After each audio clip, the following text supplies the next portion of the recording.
Good morning. Today we will discuss about the properties of the metal. Actually, there are so many properties of the metal. All these properties we will discuss one by one. Before that, we must know what is meant by the property and why we should learn the different properties of the metal. See, the material property is nothing but simply it's a qualitative or quantitative measure and response of the material to the externally imposed conditions like forces and temperature. Meaning is that actually material property जी आहे ही qualitative और quantitative major आहे, म्हणजे मोजमाप करण्याचं. तर qualitative म्हणजे एखादी property आपल्याला एखाद्या गोष्टीची किंवा एखाद्या मेटलची क्वालिटी बद्दल सांगेल. दुसरी क्वांटिटी बद्दल सांगेल, म्हणजे त्याची स्ट्रेंथ वगैरे किती आहे, किती अमाऊंट आहे त्याच्याबद्दल सांगेल. म्हणजे आपल्याला समजा एखाद्या मटेरियलची स्ट्रेंथ मेजर करायची आहे किंवा त्याच्यामध्ये असणारी एखादी पर्टिक्युलर प्रॉपर्टी मोजायची आहे, क्वालिटी मोजायची आहे, तर ती प्रॉपर्टी किंवा ती क्वालिटी किंवा ते अमाऊंट आपल्याला ज्या फॉर्ममध्ये मोजता येणार आहे त्याला आपण सिम्पली म्हटलंय प्रॉपर्टी. आणखीन आता ही प्रॉपर्टी कशी असणार आहे, मग ही प्रॉपर्टी बदलणार कधी, जर समजा त्या एखाद्या मेटलवरती फोर्सेस पडले किंवा टेम्परेचर आपण अप्लाय केला, तर फोर्सेस पडले किंवा टेम्परेचर अप्लाय केलं तर यामुळे काय होईल, त्या मेटलचे त्या मेटलमध्ये काहीतरी क्वालिटीमध्ये बदल होईल किंवा त्याच्या क्वांटिटीमध्ये काहीतरी बदल होईल. तो बदल जो की आपल्याला बघायला मिळेल, जो की आपल्याला मोजता येईल, जे मोजता येईल त्याला आपण म्हटलं property. Okay. Actually why this property of the metal is necessary? Actually, whenever we want to design any part, or whenever we want to design, or whenever we want to manufacture certain component or certain part, at that time, before manufacturing or before designing, we must know the property of the material. Actually असं काय की जेव्हा एखादा part मला design करायचा आहे किंवा एखादा पार्ट मला मॅन्युफॅक्चर करायचा आहे, तर तेव्हा मॅन्युफॅक्चरिंग करण्याच्या आधी किंवा डिझाईन करण्याच्या आधी त्या मटेरियलची प्रॉपर्टी मला माहिती असणं गरजेचं आहे. Being a design engineer, I must know that. Without knowing the property of the material, you can't select the particular material directly. आपल्याला जोपर्यंत मटेरियलची प्रॉपर्टी माहिती नाहीये तोपर्यंत आपण त्या मटेरियलला आपण सिलेक्ट करणारच नाही. आणि त्याला सिलेक्ट आपल्याला जर प्रॉपर्टीज माहिती नसेल तर आपण त्याच्यापासून एखादा पार्ट डिझाईन करणार नाही. आपण ते डिझाईन नाही केला तर मॅन्युफॅक्चरिंग करताना सुद्धा आपण तो वापरणार नाही सिम्पली. म्हणून आपण जेव्हा कुठलाही मटेरियल घेतो किंवा सिलेक्ट करतो, मग तो डिझाईनसाठी असो किंवा मॅन्युफॅक्चरिंगसाठी असो, आपल्याला त्याच्या प्रॉपर्टी माहिती असणं गरजेचं आहे. जर माहिती नसतील तर मात्र प्रॉब्लेम होऊ शकतो. म्हणून काय केलेलं आहे, डिझाईन इंजिनियर नेहमी काय करतो, डिझायनिंग करताना किंवा मॅन्युफॅक्चरिंग करताना मटेरियलच्या प्रॉपर्टी पहिल्यांदा समजून घेतो आणि नंतर कुठलं मटेरियल घ्यायचं हे ठरवतो. Okay. So these different properties of the material are there that we will discuss one by one. Now see, on the screen you are able to see there are so many properties are there, but these all properties are grouped into some types, just like physical properties, chemical properties, mechanical properties, electrical properties, thermal properties, magnetic properties, optical properties, and technological properties. All these properties are available on the screen right now, out of which this physical property and mechanical property, these two properties we will discuss in detail. That means all these parameters like dimension, density, porosity, structure, and the some properties of mechanical like elasticity, plasticity, strength, ductility, malleability, and all these we will discuss one by one. But other properties like chemical properties, these electrical, thermal, magnetic, optical, and technological, actually for these properties we are not going to go much deeper in it.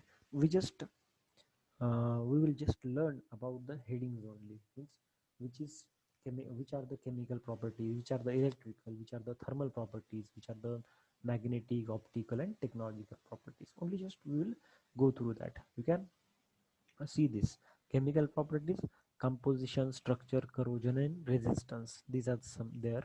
Electrical: resistivity, conductivity, dielectric strength, semiconductivity, superconductivity. So these are the properties of properties comes under the electrical property. Resistivity आपल्याला हे या गोष्टीबद्दल already माहिती आहे. Resistivity म्हणजे काय? Resistance करणं. कशाला रेझिस्टन्स करणार आहे? करंट फ्लो होण्यासाठी रेझिस्टन्स करणं म्हणजेच resistivity. Conductivity means what? It is allowing the current to flow very easily, that is conductivity. Dielectric strength, die means two, electric means electric. Okay, dielectric strength, this one more. And next one is semi-conductivity.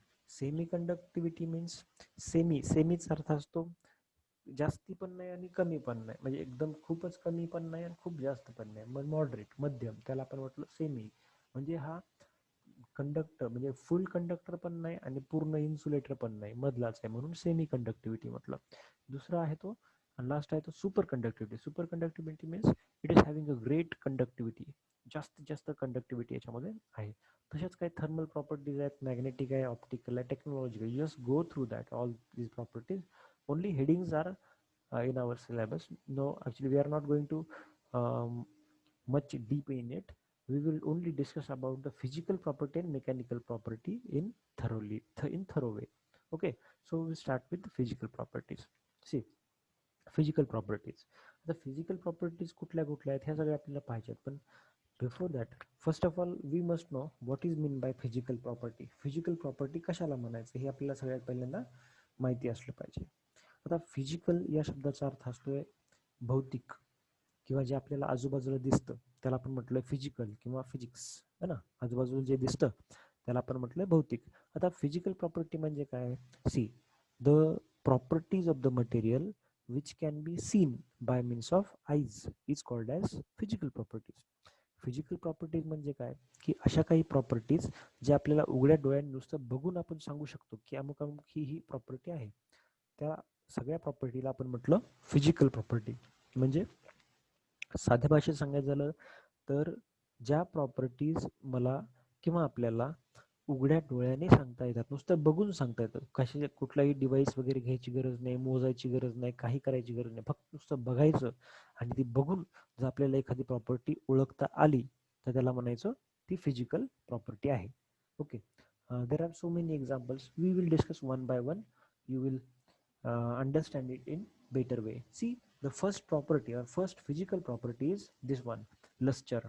लस्चरला मराठीमध्ये म्हणतो आपण चकाकी, जो चमकतो, shining असते, त्याला lustre म्हणतात. आता lustre ही फिजिकल प्रॉपर्टी आहे का? येस आहे.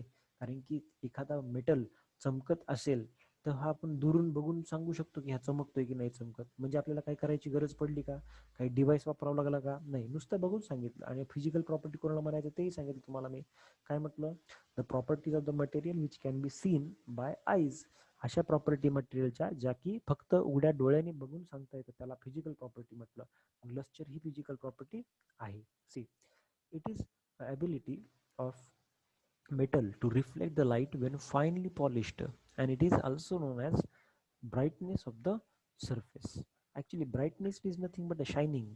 एखाद्या मटेरियलवरती जेव्हा लाईट पडते, लाईट पडल्यानंतर काय होत असतं?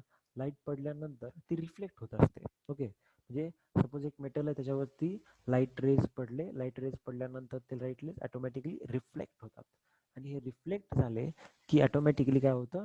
हे रिफ्लेक्ट झालेले रेज आपल्या डोळ्यामध्ये येऊन पडतात आणि आपल्या डोळ्याच्या रेटिनावरती पडल्यानंतर ते आपल्याला दिसायला लागतं.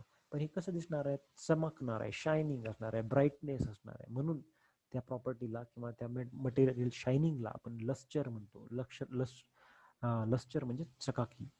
Okay, now see, there are so many materials like aluminum, antimony, zinc, gold, silver, stainless steel, all these are there. They are just we have just grouped it in some certain stages, like see, aluminum, antimony, zinc, gold, these are bright material. Bright म्हणजे एकदम तेजस्वी, एकदम खूप जास्त चमकणारे. त्याच्यानंतर second one is silver, stainless steel, chromium, these are the shining material. यांना पण shining आहे, म्हणजे हे ब्राईटनेस ही खूप जास्त, खूप एकदम तेजस्वी आहे. शायनिंग हे थोडं ब्राईटनेसपेक्षा कमी, पण शाईन मात्र होत आहे. त्यानंतर तिसरं आहे metallic. Tin, cobalt, manganese, they are metallic. And last one, next one is this copper and chilled cast iron, these are bright metallic. And last one is grey cast iron, that is dull. Dull म्हणजे कसा?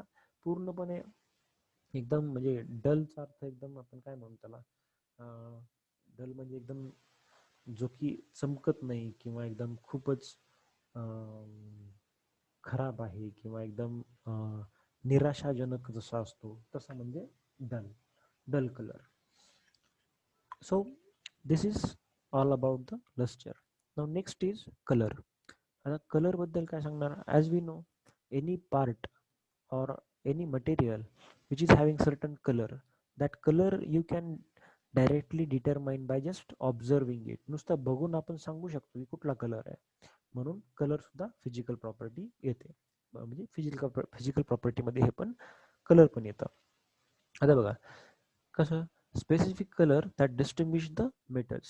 Actually around us there are so many metals available. All these metals you can distinguish by means of color. म्हणजे प्रत्येक material तुम्ही वेगवेगळ्या metal तुम्ही वेगवेगळ्या कलरनं identify करू शकता. कसं, for example brass and gold are yellow in colour. Brass आणि गोल्डचा कलर कोणता आहे, येलो आहे. मग आपण ओळखलं की येलो कलर असेल तो गोल्ड असेल किंवा ब्रास असेल.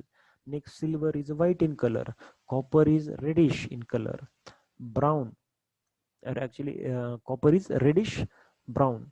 Now aluminum is silvery white, grey cast iron is greyish black. म्हणजे हे सगळे जे कलर आहेत, हे सगळ्या मटेरियलला काही ना काहीतरी कलर आहेत, आणि ही कलर सुद्धा फिजिकल प्रॉपर्टी, कारण की कलर हा बघून दुसरा बघून तुम्ही सांगू शकता. Now very important point is density. Density, yes, this density of the material that is also a physical property. कसं, आता पहिल्यांदा डेन्सिटी म्हणजे काय हे माहिती पाहिजे. पहा, the formula or the definition of the density is very simple.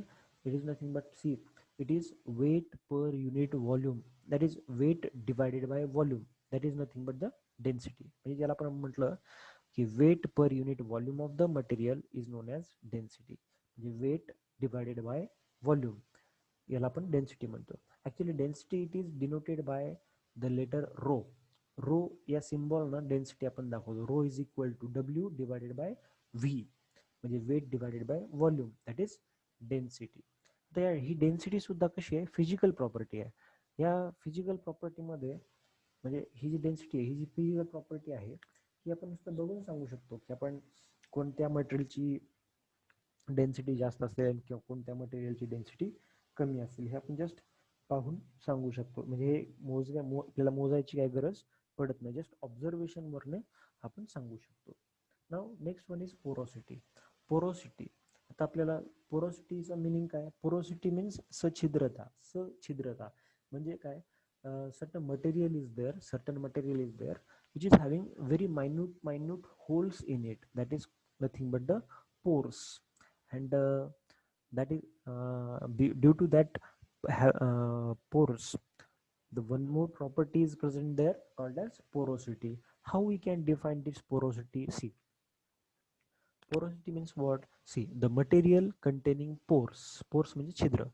Material containing pores is said to be porous material, right? Obviously एखाद्या मटेरियलमध्ये जर छिद्र असतील किंवा पोर्स असतील त्याला आपण पोरस मटेरियल म्हणतो. म्हणजे त्या मटेरियलमध्ये पोरोसिटी ही असायलाच पाहिजे. मग पोरोसिटी कशी काढणार आपण?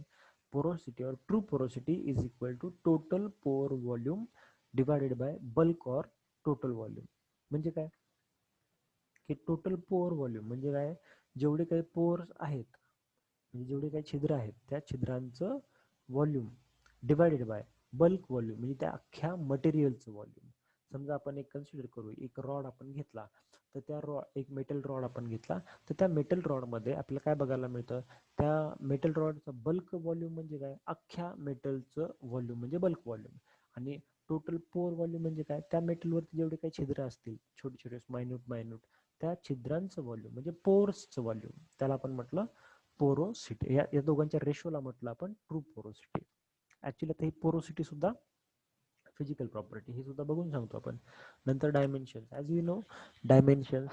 डायमेन्शन म्हणजे काय, size, shape, tolerance of material, these all things comes under the dimensions, and this dimension is a physical property. म्हणजे एखाद्या वस्तूची, एखाद्या बॉडीची लेंथ ब्रेथ हाईट तुम्ही नुसतं बघून सांगू शकता की येस बाबा याला लांबी आहे, याला रुंदी आहे, याला उंची आहे. एक्झॅक्टली किती आहे ते नाही सांगू शकत, पण लांबी, रुंदी, उंची यांचं कंपॅरिझन मात्र आपण करू शकतो. म्हणजे कोणाची लांबी जास्त आहे, कोणाची कमी आहे, आपण जस्ट बघून सांगू शकतो. किती आहे त्याच्यासाठी आपल्याला स्केल लागेल, पण फक्त आहे की नाही, साईज शेप आहे की नाही ते आपण पाहू शकतो. म्हणून डायमेन्शन ही सुद्धा physical property. Next one, melting property. आता मेल्टिंग प्रॉपर्टी काय आहे? सी, मेल्टिंग म्हणजे काय असतं? मेल्टिंग म्हणजे वितळणे. वितळत कधी एखादा पार्ट किंवा एखादा मेटल कधी वितळतो? जेव्हा त्याला आपण गरम करतो, हीट देतो, तेव्हा तो वितळतो. आता मेल्टिंग पॉईंट म्हणजे काय? हा पॉईंट म्हणजे असा एखादा पॉईंट आहे ज्या वेळेस असं काहीतरी टेम्परेचर आपण मटेरियलला दिलं, तेव्हा काय झालं, त्या मटेरियल वितळायला सुरुवात झाली. त्या पॉईंटला म्हणायचं मेल्टिंग पॉईंट. मग याची डेफिनेशन काय होईल? See, melting point is nothing but it is defined as the fixed or constant temperature, एक फिक्स टेम्परेचर किंवा कॉन्स्टंट टेम्परेचर ॲट विच, जेव्हा की काय होतं, pure metal or non metal change from solid to liquid form. म्हणजे काय, जो एखादा प्युअर मेटल असेल किंवा नॉन मेटल असेल तर तो काय होतो, चेंज होतो. कशातून कशामध्ये? सॉलिडपासून लिक्विडमध्ये. म्हणजे आपण एखादा मेटल घेतला, त्या मेटलला आपण गरम करायला लागलो, गरम करायला लागल्यानंतर लगेचच्या लगेच तो वितळतो का? नाही, it will take some time. Okay, सुरुवातीला काहीतरी वेळ तो घेईल आणि नंतर तो वितळायला चालू होईल. म्हणजे सॉलिडचं कन्व्हर्जन लिक्विडमध्ये व्हायला सुरुवात होईल. आणि ज्या वेळेला सॉलिड कन्व्हर्जन म्हणजे या सॉलिडचं कन्व्हर्जन लिक्विडमध्ये व्हायला सुरुवात होईल, त्या क्षणी किंवा त्या ठिकाणी त्या वेळेला जे टेम्परेचर अवेलेबल असेल तर तो टेम्परेचर म्हणजेच मेल्टिंग पॉईंट टेम्परेचर. ओके, म्हणजे सरळ सरळ सांगायचं तर एक छोटंसं एक्झाम्पल तुम्हाला देतो, हे तुम्हाला लक्षात येईल. समजा आपल्या घरामध्ये आपण बटर खातो, तर ते बटर खाताना आपण समजा आपल्या घरातल्या गॅसवरती तवा असतो, तव्यावरतीच आपला बटरचा तुकडा टाकला तर काय होतं, लगेचच्या लगेच ते वितळतं का? नाही, it will take some time. थोडीशी हीट तो ॲब्सॉर्ब करेल, एक पर्टिक्युलर टेम्परेचर पर्यंत जाईल आणि मग तो वितळायला सुरुवात होईल. म्हणजे काय झालं, ज्या वेळेला तो वितळायला सुरू झाला तो टेम्परेचर म्हणजे मेल्टिंग पॉईंट टेम्परेचर. आता आपण मेटलबद्दल बोलतो, म्हणजे आपल्या प्युअर मेटलला काय करणार, आपण गरम करणार. गरम करताना सुरुवातीला 1 डिग्री टेम्परेचर असेल, 2, 3, 4, 10, 20, 30, 40 असं टेम्परेचर वाढवत नेणार आपण. आणि असा एक वेळ येईल की समजा आपण 50, 60 किंवा 200, 300 टेम्परेचर दिलं, 400 टेम्परेचर दिलं, जवळपास ॲक्च्युली प्युअर मेटल जे आहे ह्याला वितळायला साधारणतः 700-800च्या वरती टेम्परेचर द्यावं लागतं. समजा 700 डिग्री टेम्परेचर तिथं दिलं आपण, मग काय होईल, तो वितळायला सुरुवात होईल. मग वितळायला सुरुवात ज्या क्षणी होईल तेव्हाच टेम्परेचर जे असतं त्या टेम्परेचरला म्हणायचं melting point. Okay, keep in mind. आता बघा, याचे काही एक्झाम्पल आपल्याला दिलेत, copper, aluminium alloy. these two are having medium melting point. Medium म्हणजे मध्यम आहे, म्हणजे खूप जास्त पण मेल्टिंग पॉईंट नाही, खूप कमी पण नाही, मॉडरेट आहेत, मध्यम आहेत. Next one, corrosion. करोजन म्हणजे काय? करोजन म्हणजे गंज लागणे, जंगणे वगैरे. म्हणजे आता कसं असतं, आपण हे करोजन बघितले बऱ्याचदा. एखादा मेटल असेल आणि तो मेटल जर लिक्विडच्या कॉन्टॅक्टमध्ये म्हणजे वॉटरच्या कॉन्टॅक्टमध्ये आला तर केमिकल रिॲक्शन होते, त्या केमिकल रिॲक्शनला म्हणायचं corrosion. See how we can define it. Corrosion, it is un unintentional, नीट आहे का? It is un unintentional destruction of the material because of chemical attack from the environment. Unintentional, intentional म्हणजे म्हणजे जाणीवपूर्वक, आणि अनइंटेन्शनल म्हणजे न जाणता. म्हणजे असंच आपल्याला, आपण याला जाणीवपूर्वक केलेलं नाही पण हे अचानक घडलं, त्याला म्हटलं अनइंटेन्शनल. अनइंटेन्शनल काय? डिस्ट्रक्शन. डिस्ट्रक्शन म्हणजे नाश. कशाचा? ऑफ मटेरियल, मटेरियलचा जाणीव म्हणजे अजाणतेपणे मटेरियलचं डिस्ट्रक्शन होणे. कशामुळं? बिकॉज ऑफ केमिकल अटॅक, केमिकलच्या अटॅकमुळं. कुठून? फ्रॉम द एन्व्हायरमेंट, म्हणजे वातावरणातून किंवा हवेतून पाण्याचा कॉन्टॅक्ट मेटेरियलचा सोबत झाला आणि त्याच्यामुळे त्या मटेरियलचं काय झालं, नाश झाला किंवा मटेरियल डिस्ट्रक्ट झालं, खराब झालं, तुकडे पडले, त्याचे झिजलं, तर त्याला आपण म्हणतो करोजन. ओके, आपण हे बऱ्याचदा बघितलंय. आपण पावसाळ्याच्या दिवसामध्ये समजा एखादा मेटल पार्ट असेल आणि त्या मेटल पार्टला आपण पाण्याच्या कॉन्टॅक्टमध्ये आणलं तर आपल्याला काय बघायला मिळतं, 1 किंवा 2 दिवसानंतर किंवा 2-3 दिवसानंतर ते जे काही मेटल होता त्याच्यावरती लालसर कलर आलेला असतो. म्हणजेच काय, त्याचं डिस्ट्रक्शन सुरू झालेलं असतं. डिस्ट्रक्शन म्हणजे त्याचा नाश सुरू झालेला असतो. सपोज त्या मटेरियलला तुम्ही तसंच 1-2-3 महिने ठेवलं तर ते ते पूर्णपणे गंजून जातं आणि त्याच्यावर नुसता हात जरी लावला किंवा याच्यावरती थोडं जरी लोड टाकला तर ती बॉडी किंवा ती मेटल तुटतो. म्हणजे इथं काय झालं, पूर्णपणे डिस्ट्रक्शन होतं. Okay, now last one is structure. तर स्ट्रक्चरबद्दल आपण बघितलेलं आहे की देर are so many structure just like simple cubic structure, BCC, FCC, HCP वगैरे. हे सगळे स्ट्रक्चर्स आहेत. हे स्ट्रक्चर सगळे तुम्ही काय करता, मायक्रोस्कोप खाली आपण पाहतो. Okay, so this structure is also physical property. जसं की आपण बघितलं की काल 1-2 लेक्चर पूर्वी आपण पाहिलं होतं की सिंपल क्युबिक स्ट्रक्चर कसं असतं, BCC कसं आहे, हे सगळं आपण पाहिलेलं आहे. आता हे झाले फिजिकल प्रॉपर्टीज. याच्यानंतर मेकॅनिकल प्रॉपर्टीज आपण स्टार्ट करू. सगळ्यात पहिल्यांदा आपल्याला माहिती पाहिजे what is the meaning of mechanical property. Mechanical property म्हणजे काय? See, the property of the material that determines its behaviour under the applied forces are known as mechanical property. Mechanical property म्हणजे काय? मेकॅनिकल प्रॉपर्टी ही अशी property आहे मटेरियलची जी की आपल्याला कधी कळते किंवा कधी आपल्याला माहिती मिळते त्याची, जेव्हा आपण एखाद्या मटेरियलवरती फोर्सेस अप्लाय करतो आणि फोर्सेस अप्लाय केल्यामुळं त्या मटेरियलचं काय बिहेवियर चेंज होतं. ओके, काय म्हटलं नीट ऐका. एखाद्या मटेरियलवरती जेव्हा आपण फोर्सेस अप्लाय करतो, फोर्सेस अप्लाय केल्यामुळं त्या मटेरियलचं बिहेवियर बदलतं, बिहेवियर चेंज होतं. आणि हे जे काही बिहेवियर आहे किंवा ही जी काही प्रॉपर्टी बदल झाली आहे तर त्या प्रॉपर्टीला म्हणायचं मेकॅनिकल प्रॉपर्टी. म्हणजे साधी गोष्ट आहे की एखादा मेटल आहे, त्या मेटलवरती जर फोर्सेस आपण टाकले तर फोर्सेस टाकल्यामुळं त्या मटेरियलचं जेही काही बिहेवियर बदललं, त्या बदललेल्या बिहेवियरला, त्या प्रॉपर्टीला आपण म्हणायचं mechanical property. Okay, there are so many mechanical properties, we will discuss one by one, but before that two points are there, we will discuss about that is stress and strain. Trace आणि strain ह्या दोन गोष्टी पहिल्यांदा आपण शिकू, मग आपण mechanical properties start करू. Trace, trace means what? in very short way, in small way we can explain the trace. Trace काय पहा, it is the internal resistance set up in a material to deformation due to application of external force. हे एवढं तुम्हाला सांगितलं. Okay, काय म्हटलंय? It is a internal resistance, म्हणजे internal resistance आहे. काय झाला? Internal resistance setup in a material, म्हणजे एखाद्या मटेरियलमध्ये इंटरनल रेजिस्टन्स सेटअप झालाय, तयार झालाय. कशाला? To deformation due to application of external force. म्हणजे साधा पॉईंट आहे. समजा एखादी चेअर आहे, चेअर म्हणजे खुर्ची आहे, त्या खुर्चीवर जर आपण बसलो म्हणजेच काय, आपण काय केलं, त्याच्यावरती एक्सटर्नल लोड अप्लाय केला. ओके, एक खुर्ची आहे त्याच्यावरती आपण बसलो, आपण म्हणजे लोड आहे, लोड म्हणजेच फोर्स आहे, एक्सटर्नल फोर्स त्यावरती पडला. आता काय होईल? तो मटेरियल काय करेल? This material will set up the internal resistance in it. म्हणजे काय होईल? जेव्हा एखादा माणूस खुर्चीवर बसेल तेव्हा त्या खुर्चीचं डिफॉर्मेशन होत असतं किंवा होऊ शकतं, पण ते होऊ नये म्हणून मटेरियल काय करतं? मटेरियल त्या एक्सटर्नल लोडला किंवा एक्सटर्नल फोर्सला बॅलेन्स करण्यासाठी इंटरनल रेजिस्टन्स फोर्स त्या एक्सटर्नल फोर्सवरती अप्लाय करतो. म्हणजेच वरनं पडणाऱ्या लोडला ही खुर्ची किंवा ही चेअर इंटरनल रेजिस्टन्स अप्लाय करून बॅलेन्स करते. त्याला आपण म्हणतो ट्रेस. किंवा एकदम सोप्या भाषेत सांगायचं झालं तर ट्रेसला आपण एका वेगळ्या पद्धतीने डिफाईन करू शकतो.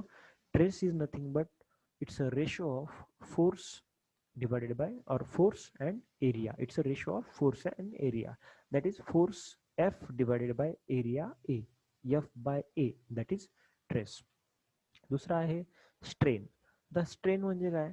Strain is nothing but a ratio of change in dimensions to original dimensions.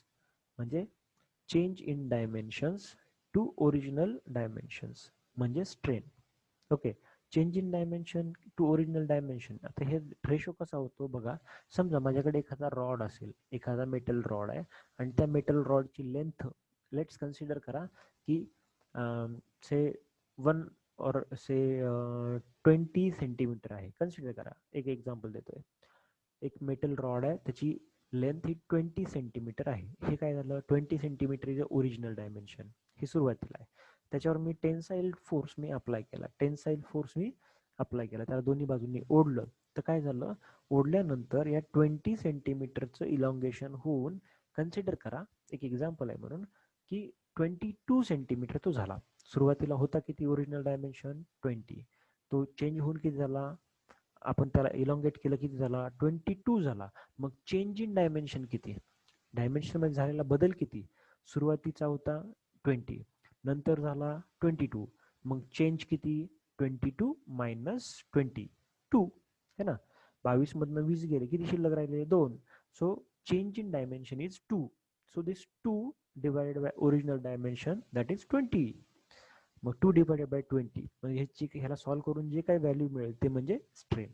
मग सोप्या भाषेमध्ये आपण याला डिफाईन केलं काय, it's a ratio of change in dimensions to original dimensions. Okay, so this is all about the stress strain.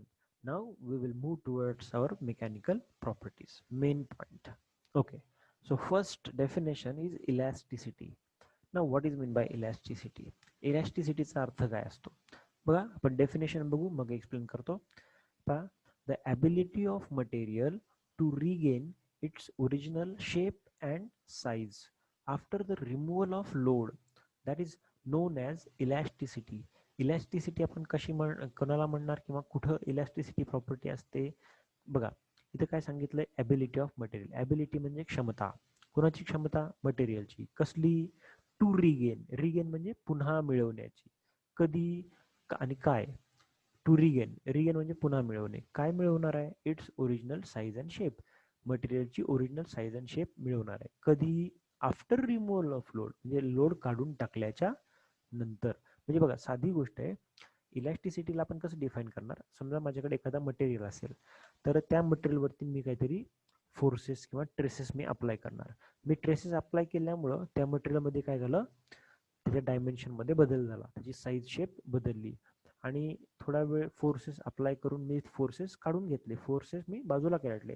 तर बाजूला काढल्यानंतर काय झालं, त्या मटेरियलमध्ये जे काही चेंजेस झाले होते, म्हणजे मटेरियलच्या साईज आणि शेपमध्ये जे काही चेंजेस झाले होते ते पुन्हा ओरिजिनलला आले. म्हणजे जसं सुरुवातीला होतं फोर्स पडण्याच्या आधी तसं ते होऊन बसलं.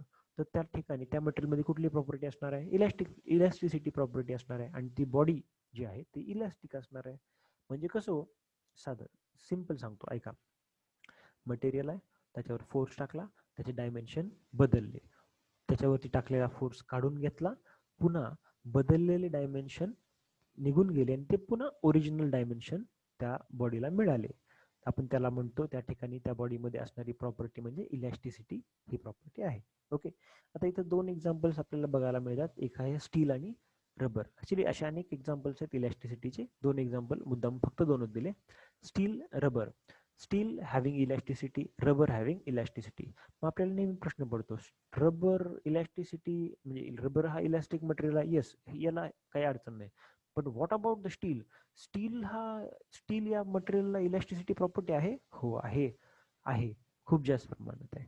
कसं काय, आपण डेफिनेशन काय म्हटलं, ability of material to regain its original shape and size after removal of load. Load काढून घेतल्यानंतर तो त्याची ओरिजिनल डायमेन्शन्स मिळवतो. मग कोण, स्टील मिळवतो की नाही, हो मिळवतो. स्टीलवरती तुम्ही हॅमर मारा, हातोडा मारा, काय होईल, म्हणजे तुम्ही त्याच्यावरती लोड अप्लाय केला, पण त्याच्यावरती लोड अप्लाय केल्यानंतर काय झालं, त्याच्या हलकंसं डायमेन्शन मध्ये बदल होईल, पण लोड काढून घेतल्याबरोबर ते प्युअरली ओरिजिनलला येतील. बट रबरचं पण सेम कंडिशन होणार. पण जेव्हा आपण या दोघांचं कंपॅरिझन करू, स्टील आणि रबर, या दोघांपैकी कोणामध्ये इलॅस्टिसिटी जास्त आहे असं जर म्हटलो आपण, तर काय होईल, then our answer will be steel. कारण की स्टील हा असा मटेरियल आहे ज्याच्यामध्ये रबरपेक्षा जास्त इलॅस्टिसिटी असते. Steel is said to be more elastic than rubber.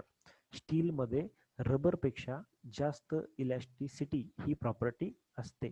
इलॅस्टिसिटीचा अर्थ असतो ओरिजिनल, जेव्हा लोड काढून घेऊ आपण तेव्हा तो ओरिजिनलला यायला पाहिजे. मग स्टीलमध्ये तसंच होतं.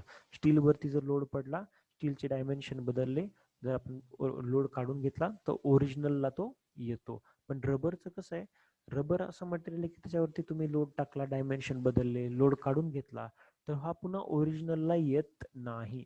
जवळपास ओरिजिनलला येतो पण एकदम परफेक्ट 100% ओरिजिनलला येत नाही. म्हणून याच्यामध्ये इलॅस्टिसिटी ही स्टील पेक्षा कमी आहे. Okay, so that's why this sentence is here. Steel is said to be more elastic than rubber. लक्षात ठेवा, आपल्याला एक्झाम मध्ये विचारलं जाऊ शकतं. Now next one. आता इलॅस्टिसिटी नंतर नेक्स्ट पॉइंट इज प्लास्टिसिटी.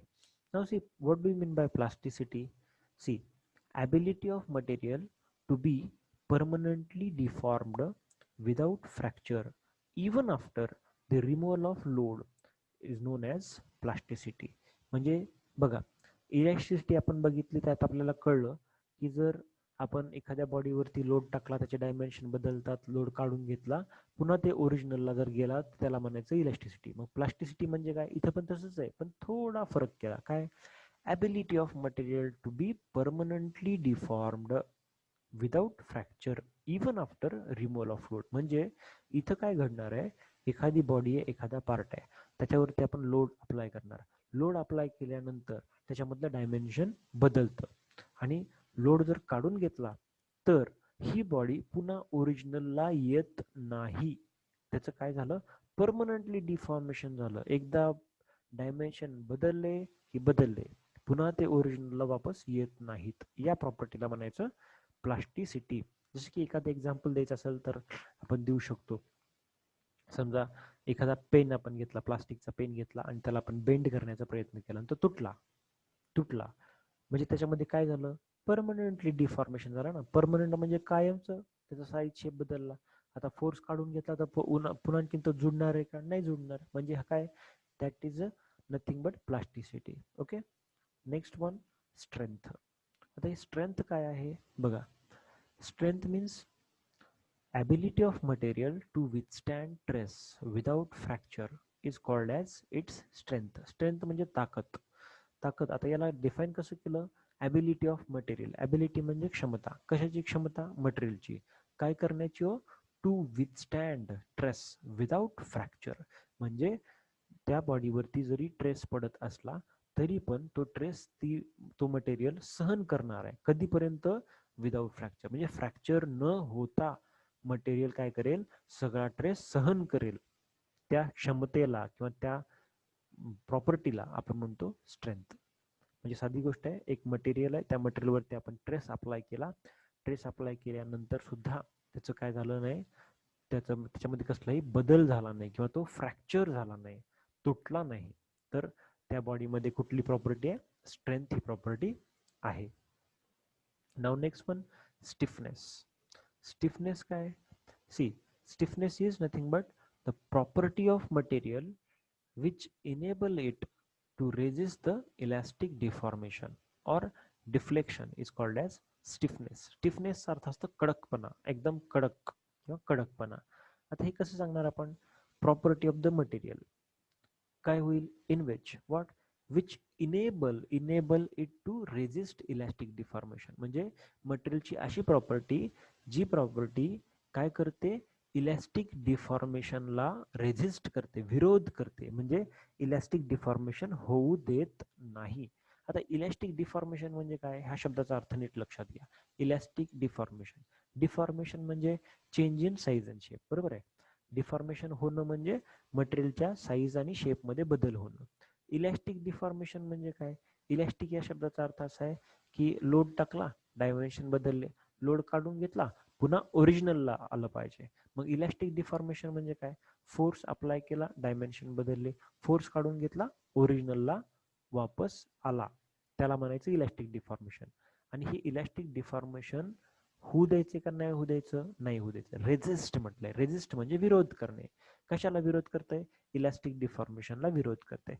कोण करते? मटेरियल करते. म्हणजे मटेरियलची प्रॉपर्टी करते. मग त्याला काय म्हणायचं? Stiffness. Okay, one more time. See, the property of material which enable it to resist elastic deformation or deflection is called as stiffness. Okay, next one, ductility. आता डक्टिलिटी मध्ये काय होईल पहा. सिंपल आहे. The property of material to undergo deformation under tension without fracture is called as ductility. Ductility ही महत्वाची प्रॉपर्टी आहे. काय म्हणणं यांचं, प्रॉपर्टी ऑफ मटेरियल म्हणजे मटेरियलची अशी प्रॉपर्टी ज्यात काय होतं, टू अंडरगो डिफॉर्मेशन म्हणजे मटेरियलची अशी प्रॉपर्टी ज्याच्यामुळे काय होतं, त्याच्यामध्ये डिफॉर्मेशन होतं.